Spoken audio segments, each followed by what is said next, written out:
hello, Mary Lou. Goodbye, heart, sweet Mary Lou, I'm so in love with you. Thank you very much. I do, Mary Lou. We never part, so hello, Mary Lou. Goodbye, heart. You passed me by one sunny day, flash was big brown eyes my way. Knew I wanted you forevermore. Now I'm not the one that gets around, swear my feet stuck to the ground. Though I never did need you before. I said hello, Mary Lou. Goodbye, heart, sweet Mary Lou, I'm so in love with you. I do, Mary Lou. We never part, so hello, Mary Lou. Goodbye, heart, with Joe Campbell. That's right, that's a James Burton sound.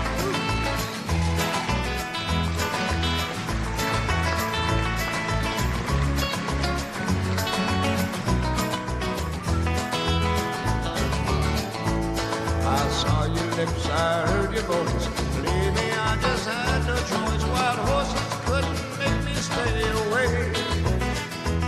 I thought about a moonlit night, my arms around you good and tight. That's all I had to see for me to say.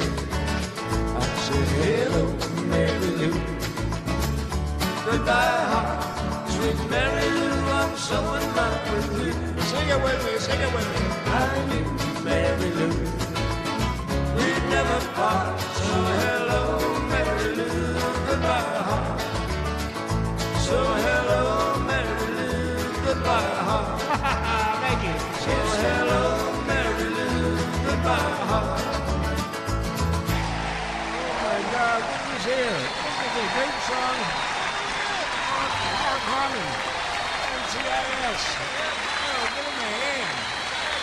#1 show. I've had a damn lots in here. Just got them all. Thank you for coming. Give him a hand. Wow. I used to watch him play football for UCLA. My God.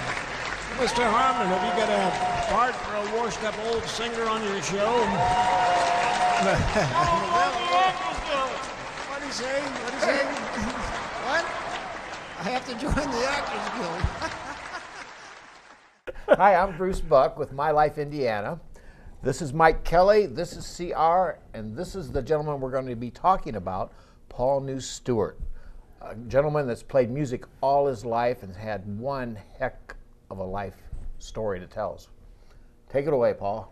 Well, first of all, I want to say I'm a 50s type guy. And if you don't mind, I'm going to take this thing off. This was given to me by the, Elvis was my hero. I heard him sing in 1954. I went to a Jerry Lee Lewis birthday party in Memphis, and I met the owner of Sun Records, Sam Phillips. And I told him I wanted to thank him for those guys he had on that label because it changed my entire life as a kid. And he said, that's the nicest thing was ever said to me. And I said, I don't know if I believed it. At the end of Jerry's show, he did 4 hours that night. Sam came up and gave me this shirt and this jacket. Sun Records. That alone is a historical moment in music history. And that's where it started. And the last time I didn't mention my kids. I have 4 great kids. Sean, Brandon, Shane, and Kim. My daughter is the apple of my eye. She has done so much for her dad over the years. And she lives in Chicago. They all live in Chicago.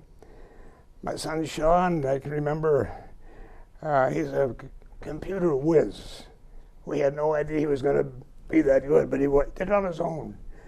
And my son, Brandon, I remember taking him in the backyard and throwing baseballs at him when he was 2 years old. And I kept telling him, hit like this.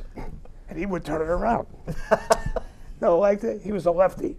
And you didn't know it. No, he didn't know it. So I named him Brandon Roberto because Clemente is the guy that I wrote the song about. It's in the Baseball Hall of Fame. And my preemie's son, his name was Shane Elvis. I named him after my boy, and he was a preemie in Wisconsin. And thank God we were into this great hospital. I could put him in my hand. He's now 6'5". Wow. And he played baseball like I wanted Brandon to play. He played baseball at Charleston University. My son, Brandon, played football in Worcester, Massachusetts. I was born in Boston, for Holy Cross.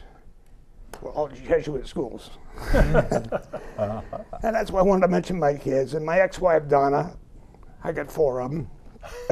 2 of my kids apiece were great mothers. And when you travel as a musician, like Neil Diamond said to me, it's hard to, when you're traveling all over the world, to keep things at home kosher, I guess you could say. And Brandon became a football coach at St. Viator in Des Plaines, Illinois. Very successful at that. And my ex-wife, Donna, wound up working for Hugh Hefner's daughter, who took over Playboy when Hugh retired. And she worked for his daughter till she sold the company 14 years. I found that kind of interesting, you know.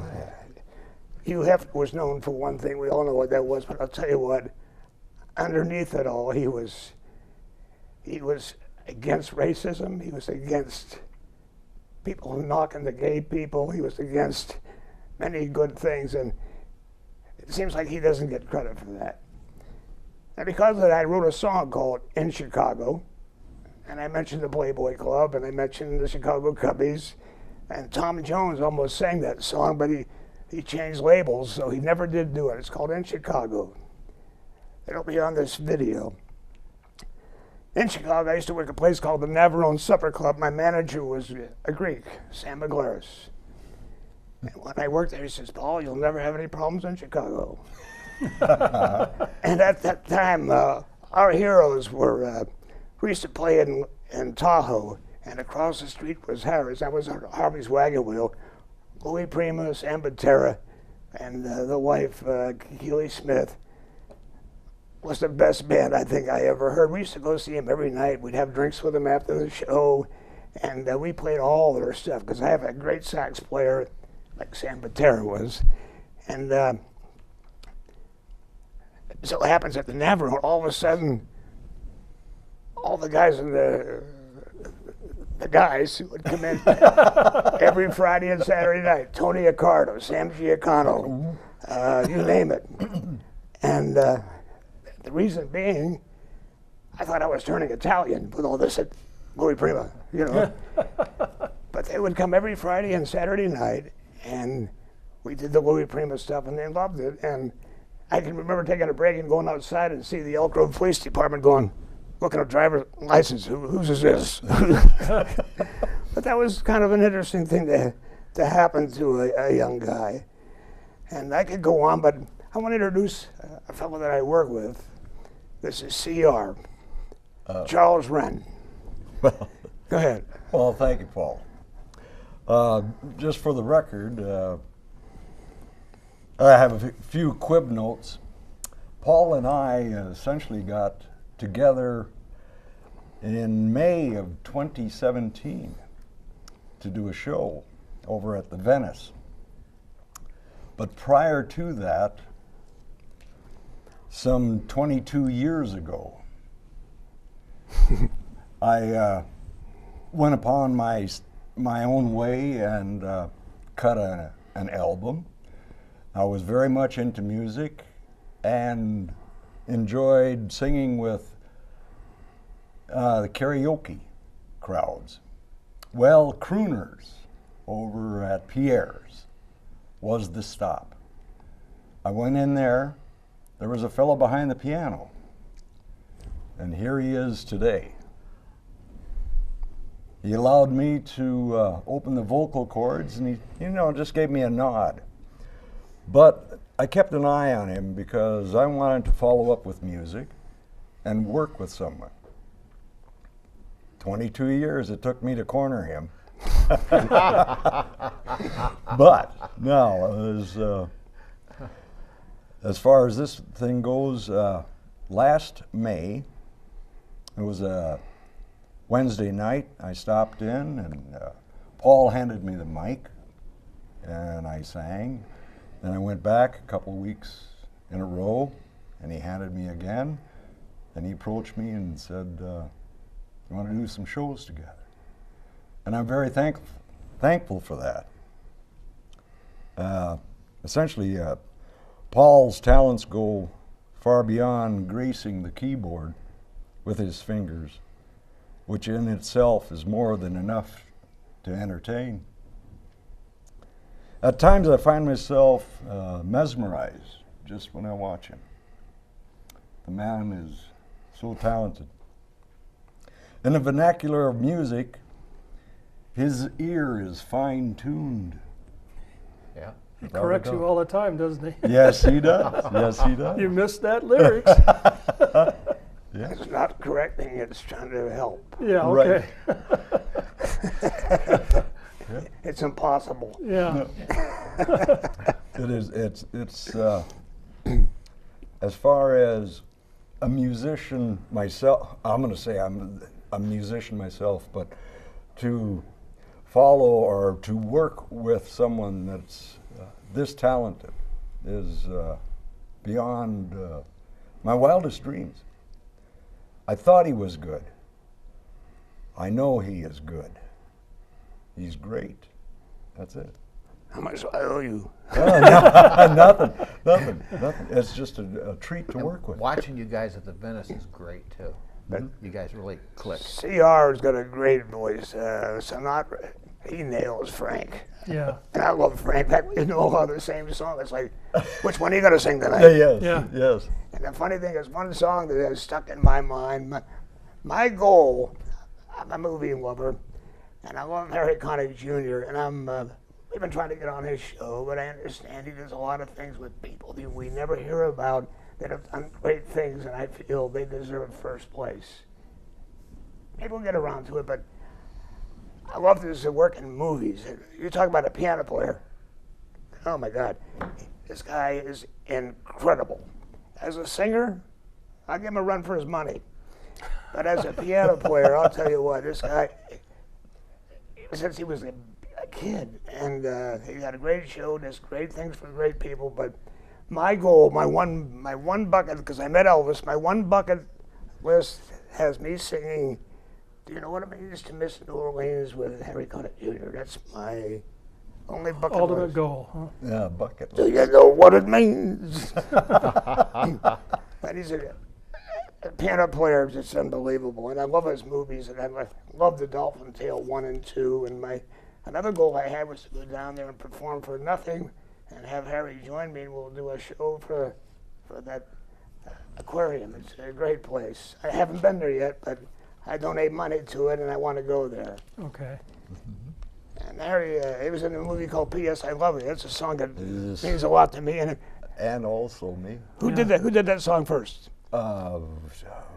My time is your time. Valley.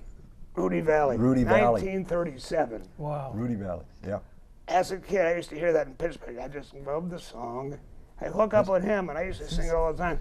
That's And- his wife's favorite song. I sang it to her. That helped win her over. That's one of those things. So I don't sing it anymore. You got enough wives. I've had a crazy life, and I wanted to mention my children because they mean a lot to me. And even though I wasn't around when they grew up playing football and baseball, I always kept in touch. But my ex-wives did a wonderful job on raising, one raised two, the other one raised the other two, and I couldn't ask for better children, and I thank them because I'm on the road. And I didn't want to forget to mention my kids. Then comes my dad. God forbid. Dad, with his job managing hotels, the ambassador, which is probably the finest hotel ever back in the day. That's where Bobby Kennedy was shot. My dad married my mother died when we moved out there in '53. and he married another gal in the same room where Bobby gave his last Speech. He went back and I used to be what they call a gopher between. We didn't have all their cell phones and stuff, so when there was something coming, that was a big hotel. When there was big things coming in, Dad would give me stuff from the manager's office, and I would take it to the front desk. How many people were coming? I'd go to the kitchen, and I walked down that kitchen back alley so many times where he was shot, and I saw the movie Bobby was taken to that hotel, and I knew Harry Belafonte back then too. That's when I met him. It just brought so many memories of my dad. After my mom died, the first gal that he dated was a girl named Estelita. You probably wonder, who's Estelita? She was not Mexican, she was Cuban. I didn't know that. Every Roy Rogers movies you ever see, there's always this little Latino girl about this big in the movie singing with the Sons of the Pioneers, and it was just well, Dad almost married her, and I used to babysit for her daughter, Tina. She had been married to a very famous old-time actor that John Wayne loved, Grant Withers, who also married Loretta Young. Not the country girl. And one day I'm at the Dad's office and walks John Wayne, Ward Bond, George Sanders, and one other guy, I can't remember who it was.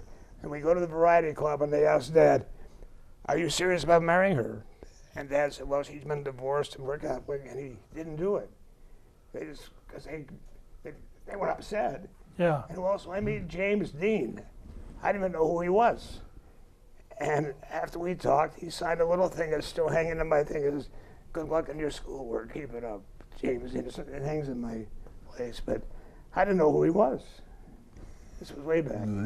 Just like you didn't know who Elvis was. Who? You mentioned a story you had to talk to your dad about who this guy Elvis is. No, I knew who he was. I didn't know his name. I went downstairs. "Dad, is an Elvis a guy's name?" He goes, "In the South." And I used to go, 1954, 55, I'd go around Miami Beach. He also ran hotels in Miami Beach. And I would ask for Elvis Presley records. They go, "Who?" "Who?" And then I met him, of course, in Vegas a number of years later. Why don't you say a few words, Mike? Well, I met Mike. He's probably one of the nicest people you would ever want to have as a friend. He would do anything for you. A very religious guy. I was going to church, but he gets me up every Sunday, 8 o'clock, to go to St. Charles. And I enjoy it. I mean, he's a very good man. He raised 3 kids on his own, and he is just a unique individual. I try to help Paul out, setting him up, tearing him down, and all the other The equipment. and the equipment. Yeah, Manager. he can still walk yet. I mean, can you imagine this gentleman is 78 years old and he's still going strong as far as his music. Right. I mean, that is his lifeblood. If he couldn't sing or play the keyboards anymore, I don't know what he would do. I really don't. But I helped him when he moved into his new apartment, and we sorted stuff out and cleaned up his place and stored stuff, and that was a chore. I had so many clothes. I'm a clothes horse. My dad always said, if you have enough clothes, you keep them clean. I had clothes that were like in perfect condition that were still 20, does. 20 years old. Still got the tags on him when he bought them and never wore them. And we gave them to charity. We gave them to St. Francis. And, Yeah. But I still am storing clothes for you. Yes, you are. Lots of them. So And you were kind of awestruck at the items that you that he picked had. up. Oh yes, right? all the pictures and signed autographs and Newspaper clippings. things. Yeah. Yes. He's got a couple scrapbooks with letters from all sorts of people that he has played for, different baseball games he sang at, and everything else. He's really done quite a bit. Right. But I'm there for him. I help him get him to his gigs and stuff like that, and we have a good time. We really do. Yes. And he brought the guitar over. I forgot about it. He Yeah. stored it in his house. Yeah. That guitar, I was having people sign their names. I got Elvis to sign it in Ames, Iowa. And I got Ricky to sign it at the Field Supper Club I went to school with Ricky, and I met him when he Ricky Nelson? He changed the venue. He changed his Ricky, band to the Stone Canyon Band. They're all the same guys who died on New Year's Eve. A plane crash. Yeah. But I spent a little bit of time with him, and because of my dad, I met so many people. And people I have to thank. You can't, in life, you can't do it on your own. You got to have good friends who care about you and know what you need to do, because sometimes we don't know what to do. And I have had a bunch of them. Bernie Ite, big heavyset guy, always picking his nose. So that's what you remember him for, right? That's what I remember. I used to go to the state fair, and my little boy would say, "Daddy, he's doing it again." But Bernie, he could sell the town of Fort Wayne to Syracuse. I mean, he just had that knack for selling, and he made me more money than I could ever believe. And another guy was Stan Zucker, who handled the first risque girl comedian, Rusty Warren, who happened to play at the Old Sands here in town. My very first job on the road was at the Van Orman here in town in 1961, and come June 4th, it'll be my 60th year playing music. Oh my gosh. Take that, Paul McCartney. Tell them all the instruments you've mastered over the years, Paul. I was a poor man's Wayne Newton. I played flugelhorn, trumpet. I still have a Dizzy Gillespie model. It's worth about 10 grand. You have to keep your armature up, and I haven't done that. But I played vibes. I played mandolin. I used to do mandolin, and I used to do some of the tunes by Wayne Newton that he used to do on his show. Swanee, how I love you, on the banjo, and I could move it pretty good. But when I became a duo, you can't play piano and banjo at the same time. So if I could, I would do it. And one moment in my life, I was reading a thing on Buck Owens. He was a talented man. I didn't realize that he could be a session player. He was that good. I didn't know that. Huh. Then I was reading, he played for Tommy Sands, who's a very close friend of mine. I didn't know he did that. But I did play Bakersfield one time. On the marquee, we followed Johnny Carson. And Johnny wasn't on The Tonight Show yet. About 4 months later, The Tonight Show with Johnny Carson, which reminds me of back in the day, back in the early 50s at the Ambassador Hotel. They had a beautiful pool. We all have health clubs, but back in those days, there was only one health club for the stars to go, the Ambassador Hotel Pool Health Club. And my brother used to race Esther Williams and beat her. He was a good swimmer.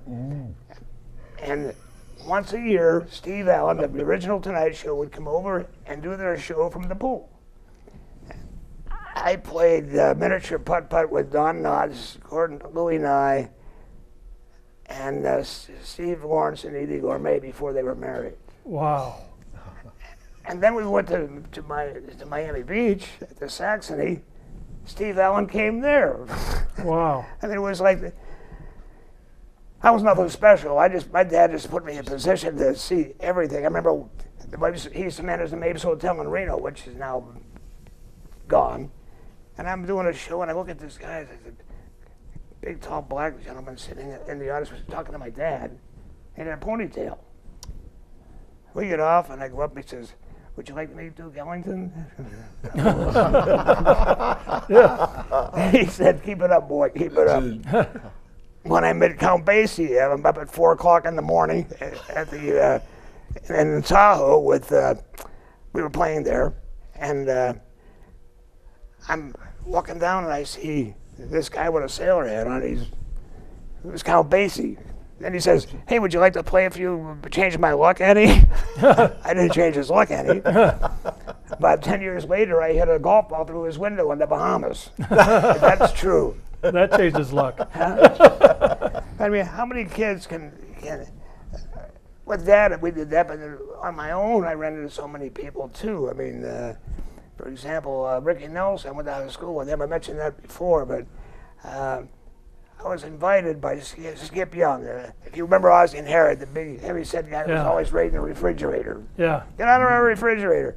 And his name was Skip Young. And he came in one night, and I see this guy at the bar. I know who that guy is. I'm thinking, who is he? I went over, who are you? You should know me. I'm on TV. I said, really? Yeah, I'm on the Ozzie and Harriet show. They called him Lumpy or something on there, right? I forget what that name is. Yeah. Anyway, he says, you mind if I get up and do 10 minutes of comedy? This is in Palos Verdes, California. And go ahead. He gets up, he was funny. And his last remark I'll never forget. He said, I would have been nothing if I hadn't seen Ozzie walk out of that motel room. He made a movie with Elvis. Oh. Then he invited me and my wife at the time, Donna, my first wife, nice gal, to Desigo Studios. And we actually had lunch with Ricky and his wife, who happened to be Tom Harmon's daughter. Right. They were from Indiana, and happens to be Mark Harmon's sister. Yeah. And that's who Ricky married, and we had lunch. Then we saw them film a part of the show, and then we rode around the studio on bikes. I felt like Elvis when he did the bike thing. Man, this is the way to live, you know. But that was my time with Ricky, and he was... Did you play football with him in high school? No. No, he didn't. I played football at another school. I went back to the Catholic school. We were waiting for one to open. Because you went to Hollywood High for a while, right? Yeah, about 9 months. And is that where you got your nose broke? yeah. Yeah. Okay,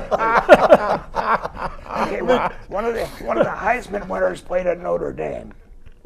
He played at this high school. Uh-huh. Now, I'll never forget this. But modern day, it's in Santa Ana, California. They're still one of the strongest Catholic teams out there. And somebody got hurt, so my coach puts me in as a linebacker. I'm going, what? Whoa. This guy came over through the center, and we didn't have the big, we had just the bar. Across your helmet. Boom! I broke my nose. I looked up, my nose was over here. He went on to play at Notre Dame. I'm trying to think of it. John Hewitt. Okay, okay. There's an All-American. He played for Notre Dame. And another time, with Notre Dame. To know him up close. Well, I love Notre Dame because my late brother, he made me learn the Notre Dame fight song in Pittsburgh when I was 5 years old. That's the first song I ever sang before I knew I was going to sing, was the Notre Dame fight song because of Joe. And I had a big thrill when I have a lot of good friends who were football coaches. I used to buy them dinner when they were assistant coaches, and they became millionaires. Johnny Majors, he invited me to Pittsburgh. I met Tony Dorsett. He was playing for, and they won the title that year. Another time I go back there, Jackie Sherrill, I knew from, they all coached at Ames at Iowa State. Mm-hmm. One staff had Earl Bruce, Johnny Majors, Johnny Johnson. I mean, it was a staff that was incredible. And I kept in touch with those guys. And so then I go back and I see Jackie, and I meet Dan Marino. He was playing for the Pitt Panthers at that time. Then I get a call, I'm in Chicago, from Johnny Majors. How would you like to come to Notre Dame and be on the sidelines with the team? If my brother had been with me, he would have knocked me aside and taken over. But so I went there, and I'll tell you what, when you walk in that stadium, being Catholic and Irish, and you look up there, it's like, ooh, boy. And Dorsett was playing for him, and we won that year. But it was just, how many people get to be on the sidelines with the opposing team? And it was just, my life has been like that. You know, I just, you meet one person, then you meet another person. And then when I came to Fort Wayne, of course, I met another guy who helped me with my career, was Stan Liddell, from the owner of Pierre's. He gave me all the freedom in the world to do what I wanted to do at Crooners. That's where I met you. Right. It was a fun bar, packed all the time. Great, all the best singers in town. And I'm the idiot that brought karaoke to Fort Wayne in 1989. I went to Hawaii to visit my brother Jeff, who lived there. Called Stan. By the time I got back to Fort Wayne, the sports bar was called Crooners. And when I walked in, he says, Paul, it's your bar, you do anything you want to do. And we had more fun in that place. All because of Dad. I mean, getting into music. And You got any questions? You used to be there very silent. I'm just in awe. Yeah. I'm not to be in awe about it. It's just I was in the right place at the right time. And then another time, Dad was a good friend of Tony Martin. He was married to Sid Charisse, a great dancer. They were good buddies, and Tony came to Houston. Dad was managing the Sheridan Lincoln. Dad used to go on overnight, Dad was a horseback rider. He used to go overnight rides with Governor Connolly and George Bush. Oh, wow. They do these overnight things. Yeah. And then when all that happened, but later in life, it was like, my God. So I play Houston, Texas, and I'm playing the Tidelands, which we followed the Smothers Brothers. Whoa. They were at the top of their game. And I'm working with a comedian named Jackie Vernon. He was very dry. I mean, the Texans went over their heads a little bit. Yeah. I used to scotch tape peanuts to the windows and watch the pigeons go neurotic trying to pick them off. I needed a pet, so I bought a pet watermelon. I didn't get hit by a car and lost all his seeds. That's the way it was a step. And we also did a bit that we wrote together, but he kept calling me, this was Christmas season, he kept calling me Merry Christmas and his orchestra. And after a while, I'm getting a little irritated. It's Paul Newman, a Steel City band. Finally, the last day we're there, we're breaking down. I'm up on the dance floor, and I look back, there's this big sign, Merry Christmas. Merry Christmas and his orchestra. We wrote a poem together that's, I won't say what it is, but it's a cute poem that we wrote together one night, having drinks in the and the place we worked, the Tidelands, was run by a guy named Dick Magel. You may be too young to remember this, but years ago when Rice was in a bowl game, Dick Magel was a halfback. He's running for a touchdown, and somebody from the sidelines ran out and tackled him. Oh my gosh. They gave Rice the touchdown, and they won 7-0. Oh my But that's the gosh. guy we worked for, Dick Magel. Then when I was in Houston again, Dad brings in Tony Martin. We go to see Tony Martin, and he had that first song that Elvis did. It's now or never. His was called "There's No Tomorrow When Love Is New." Same song. So we go out there, and Dad's sitting next to me, and Tony gets up early, opens up with these songs, and he goes, "That's the way you gotta sing it. You gotta sing like that." He had that Italian voice, very good. And it's the first time I ever heard "Fly Me to the Moon," and I love that song. The original was a waltz. Waltz. And it also has a verse. Oh. Frank didn't do that. Poets often use many words to say a simple thing. It takes thought and time and rhyme to make a poem sing. With music and songs I've been playing, for you I have written a song to be sure that you know what I'm saying. I'll help you as we sing along. Fly me to the moon. You gonna do that? She's gonna show you. But that's what I remember about Tony Martin. I mean, Wow. and when I was in Pittsburgh, this is true, Liberace. This is weird. It's Pittsburgh, the William Penn it was called when Dad managed it, but it became an Omni William Penn. It's now a national landmark. There's a room there called the Terrace Room. That's where Liberace and Lawrence Welk got their start. Liberace was there with his brother George. I saw him when I was a kid. But the big candelabra was there. Yeah. And then the TV show came after that.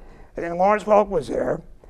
And they had a contest in Pittsburgh. Some little old lady, about 89 years old, wanted name the Lawrence Welk Band. Champagne Music Makers. Huh. A little old lady from Pittsburgh. Wow. So years later, my dad dates his sister. This is when he was, when my dad, he's dating different people. And I was we went to the Valley. Liberace's first home was in the Valley. And you go, it was a normal home, but then you go in the backyard, there's a huge pool built like a piano. That was his first home. Wow. The only reason I got in there was because of Dad's association. So years later, I'm working at Harvey's Wagon Wheel again. More things happen to me at Harvey's Wagon Wheel. I'm having breakfast at like 4 o'clock in the morning. There's nobody in there but one guy sitting at the counter. And I'm sitting there, and Liberace's playing across the street. Who comes in? I see this guy coming in with this huge red robe, pajamas, and slippers. He walked across the street, came into our place, sat down. And then he says, "Hey, what are you doing?" I said, "Eden, come up here and join me." So I go up there, and I'm thinking, I don't believe this. And then he said, "Hey, how you doing?" I'm Liberace. I said, "I know who you are." And then he says, I said, "You know what? My dad dated your sister." What? Dad used to manage the Ambassador Hotel. And he said to me, "Joe New's son?" He remembered the name. Joe New's son. Huh. We talked. He was very kind, very funny, had the big rings on, and he bought my breakfast. Wow. I want you to talk about when you were in Dallas and you had dinner with Raquel Ruby. Welch. And Raquel Welch, yeah.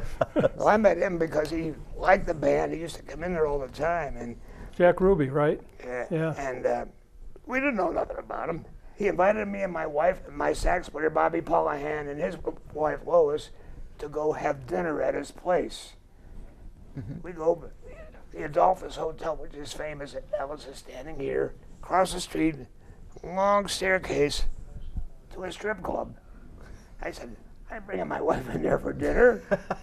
So we didn't do that, but he used to come in all the time. I went to his sister's place to have, we had lunch, played pool, and we watched a jazz band. And well, you know what happened? I already said that on the first time around, that I wrote to him in jail. After he shot Oswald. And the FBI called me up, and when I was in Washington, D.C., wanted to talk to me, and I already mentioned that before, but it turned out all right. I mean, who would know? Yeah. He seemed like a normal guy to me, you know. And one thing I will, maybe I shouldn't say this, but I'm going to tell you anyway. It's bugged me my entire life. In 1963, in that hotel was called the Cabana. It was owned by Doris Day, Marty Melcher, and Jay Sarno. They wanted to handle me when I was 23. I called my dad, and Dad says, "You got a great manager with Stan Zucker. I wouldn't make any waves." But I did have lunch with her at her home in Beverly Hills, because they had 3 places, one in Atlanta, one in Dallas, and one in Palo Alto. I did play the one in Palo Alto, but I turned them down. But when I read all those books about JFK, all those people were staying in that hotel that you read about. And I'll never forget this, God is my witness. I'm in there in the bar one night, and this military guy who was loaded with, I mean, it looked like he'd been to every war we ever had, you know. And we're talking, and I asked him, I said, "How come Ray Charles never plays Dallas?" He said, "This is 1963. "Well, we have a little racial problem. I hate racism. It just makes me sick." But he said, "Well, because of the race problem." No problem to me, maybe you. Then he says to me, "When something happens in Dallas, you read about it in the front page." That was a month before? A month before. I don't know who he was. I wish I'd taken a picture. But that has bothered me my entire life. He just, in our time, I'm glad to be a 50s guy, because we saw the best of times. And we look back now and go, "Oh my God," but it was the best of times. I mean, it was great music. Then Motown came along, and then the Beatles came along. That was in the 50s, 60s era. Right. I mean, it changed. Elvis, Ricky, it changed the entire market. And we're lucky to have been in there.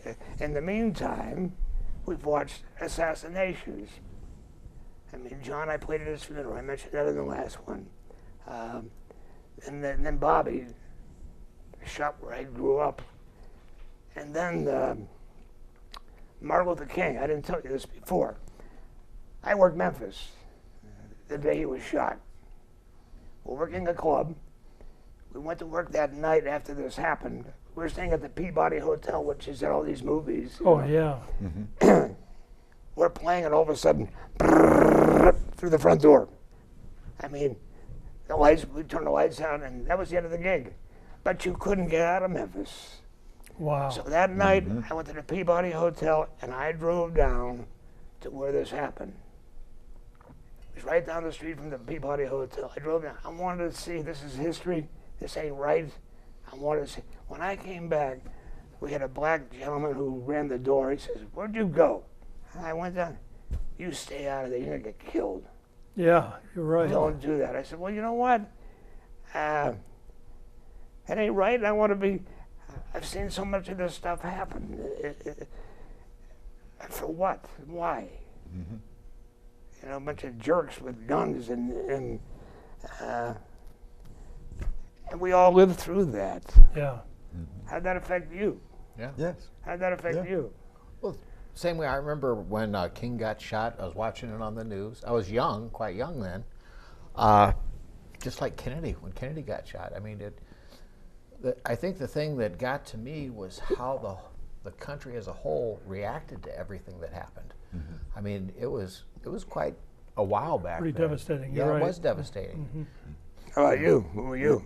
I was in high school when Kennedy got shot, and breaking news, and they brought in the TV, and Everybody was crying and everything. Yeah. I was in Fargo, North Dakota, working a American Legion. No, I was working a VFW club, and that shut down. And that's what happened. We were out of work because nobody was open. And we drove to Michigan, Bay City, Michigan. Later I found out that's where Madonna was from. This was way before her.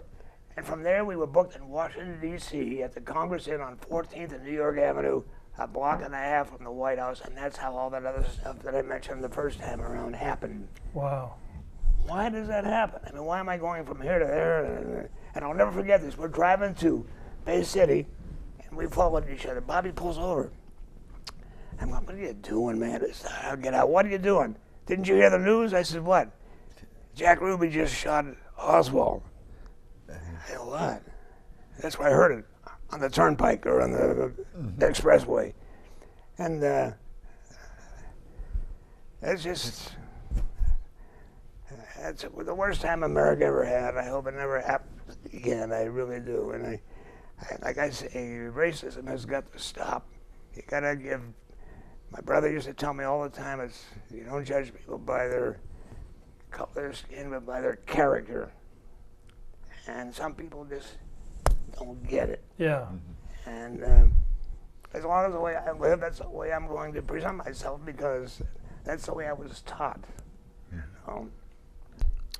And all the years I've traveled, makes you feel good when somebody follows you, and it happens to be two people. One is Jeff Brantz. He works in Branson now. He's a great impersonator, phenomenal. And I first met him in Des Moines. We had a Elvis contest. He was 15 and he won it. And we've been friends ever since. He went on to work with Wayne Newton, and here I am. Another guy's name is Vito Zotto. I do all the Italians in Chicago with playing Louis Prima stuff. And all the mafia movies, all you hear is Louis Prima. Anyway, this guy, Vito Zotto, he told his dad when he was 7 years old, "I want to grow up and be like Paul." Right now, he's making tons of money in Chicago. He plays for Mike Ditka. He gets on WGN News and does impressions with the cast. I mean, but there's two people that I somehow influence, and that makes me feel good that you influence somebody. And to get back to another guy I work with, Kenny Bird, one of the best ventriloquists you ever saw. Kenny Bird and Friends. He's unbelievable. He lives in Buffalo. He worked with Sammy Davis Jr., Ben Vereen. He was going to make it big, but he went home to raise 3 kids at the prime of his career. He was on Merv Griffin. He was on Dinah Shore. And we remained friends. We worked together in Minneapolis. And when Prince would go to the State Fair, he went to see me and Kenny.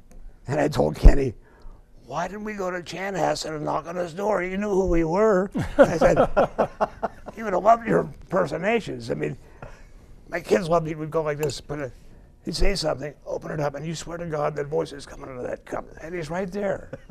Kenny Bird, God bless him. Last thing about race. How can we be racist when we see the likes of Morgan Freeman, Denzel Washington, Samuel Jackson, Forrest Whitaker, Sidney Poitier, Harry Belafonte, Danny Glover, Jamie Foxx, Chris Rock? I mean, how can you have a bit of racist feelings when you see these wonderful actors who are tremendous? LL Cool J on a famous TV show. How can you root for them, go to football games and root for most of the black athletes who are tremendous, and then turn around and be racist? Get that touchdown, and be a racist? I don't get it, and I hope it ends. Lastly, let's talk about where we work. The Venice, Judy and Pat Finley. Wow, nicest people I ever worked with, and I also want to mention this beautiful library. We thank you for your time, and you got to give credit to the mayor. Mayor Henry's done a great job here. He did things when people were going, that ain't gonna work. Well, that park field is something else. Yeah, it is. They played single A ball. It's good enough for triple A ball. And what I like about the Henrys, there's so many of them. And they stop in at the well, he was the mayor of here, but my great-grandfather, James Michael Curley, was the mayor of Boston four times, elected when he was in jail once. He was a senator, and the last time he ran, he was beaten by one of my favorite guys, John F. Kennedy. And our family's like the Henrys. My mother had 13 kids in her family, so we related that way. But it's a beautiful place. Fort Wayne has grown. I've been here. I was here in 1961, and you hear it now in what year are we? 2008. 18. It's amazing what this town has done. It's been so good to me, and you. Yes. And you and you. Yeah. Would you like to say something else as we close? Well, let's see your albums. Tell us about this one, Paul. My very first album was on a national label. I was too young to know what to do. It's a fair album. Jubilee Records, the only reason I got this thing was because Stan Zucker handled Rusty Warren, and she had sold 18 million albums, and I won't tell you the name of the title. I know which one you're talking. She's a risque comedian, only because of her, not because of me. And I did some original songs on here. I wrote a song about Pittsburgh, which you haven't heard yet. I wrote that years ago, and that was the first band right there. Paul New and the Crew, What's New? And that's the name we used when we first worked Fort Wayne in 1961, June 4th, and it'll be 60 years come June 4th. So my first album, everybody wants to be on a major label. I was on a major label. But I was too young to know who I was, what I sounded like. And the best part of this, the last song on here is a song by the Beatles, I Want to Hold Your Hand. We did the best Beatles thing. Our drummer looked just like Ringo Starr. We'd all put on the wigs, and we would do that song, I Want to Hold. And I had been to the Beatles concert in 1964, at the Hollywood Bowl, only because I knew Herb Alpert, Jerry Moss, A&M people, and a guy named Chris Montez, who had the #1 song written, and the Beatles opened for him. When they went to the Hollywood Bowl, we got tickets, and I saw the Beatles there. And lo and behold, the night that we did the last cut of this thing, I Want to Hold Your Hand, I hear it on the radio, you can hear it. The screaming goes on. Ringo Starr came in with him. Oh. And I went, oh my God, it's Ringo Starr. And we just said hello, and then he was gone. But he did come out. That's a memory you just won't forget. Yeah. What else we got here? Well, being a good friend of Paul's, I've been trying to collect these off the internet and buy these records. But some of them get a little expensive because they're collector's items now. I mean, they go up to $150 to $250 a piece. I can't believe that. And he's produced 5 record albums in his lifetime. So, plus he's produced an 8-track tape and a couple 45s over that time. Yeah. So this is one of them that was done after he changed the name to his band, Paul New and the Steel City Band. Catch this. I got permission from the owner of the Steelers, the original owner, to use her thing. In my hand is a ball. If you follow football, he played for the Minnesota Vikings. He's from Minnesota. Hey. His name was Krause, huh? Paul Krause. No, not Paul Krause. No.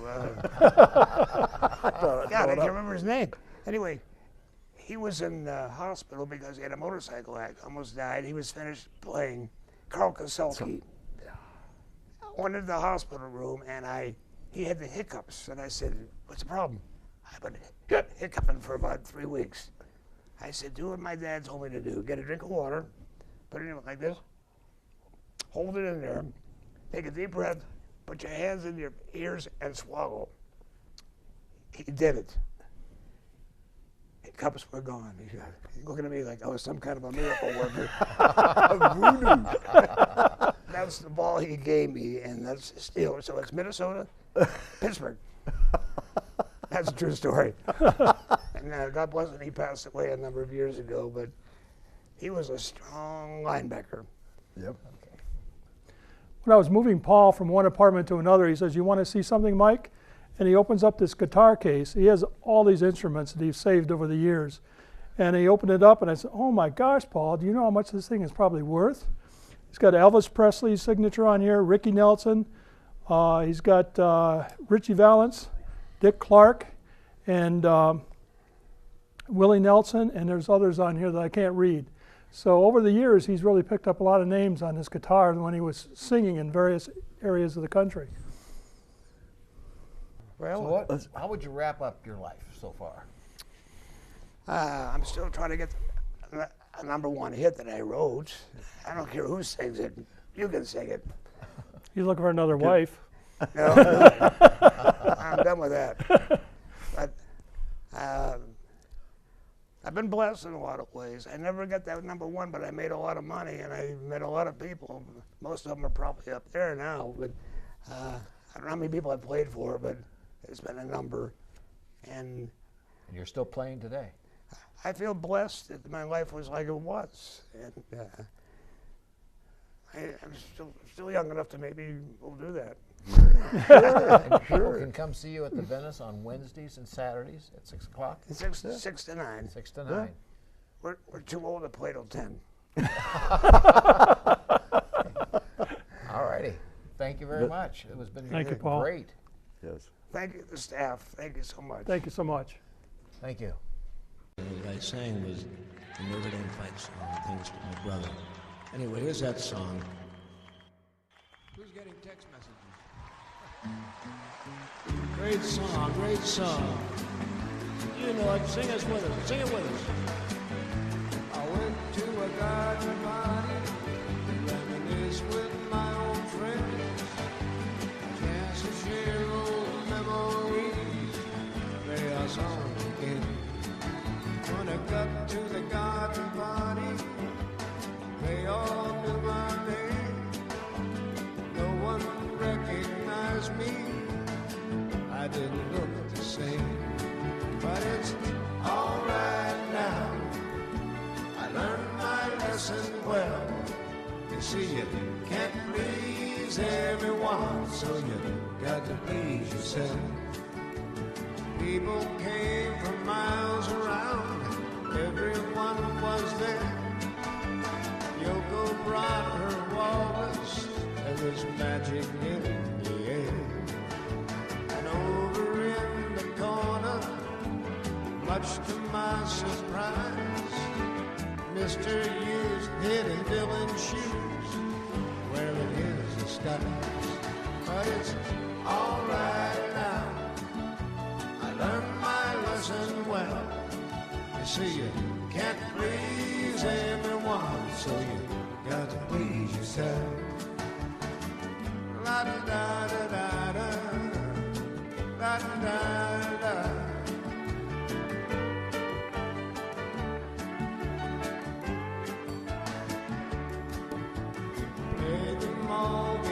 the songs. I thought that's why they came. No one heard the music. We didn't look the same. I said hello to Mary Lou. She belongs to me. When I sang a song about a honky tonk, it was time to leave. But it's all right now. I learned my lesson well. You see, you can't please everyone, so you gotta please yourself. La da da da da da, la da da da.